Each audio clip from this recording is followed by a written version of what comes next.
The topic of today's video is how to fix CapCut keeps crashing and freezing on PC. So what we're going to do is we're just going to try and do some optimizations here. And the first thing that everyone will tell you to do is to either go to settings, or if it is on your screen, you can just click on the update option right on the top right here. If you don't see it, go into the settings cog and just go down to version, and you can say check for updates. Okay, next thing that we want to do, let's make a new project and check how we should optimize when doing new projects. All right, so here we are in a new project, and what we want to do is let's close this, and then on the right here we can click on modify.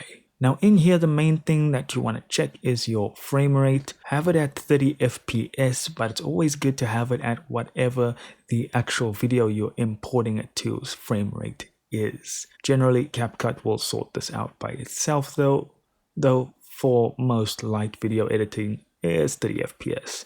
Next up, what we want to do is click on performance here, and we want to set this proxy tab to on. So just click on that switch. And then we have an option of either 720p or 540p. 720 is fine for me, but if you're still experiencing stutters, then use 540p.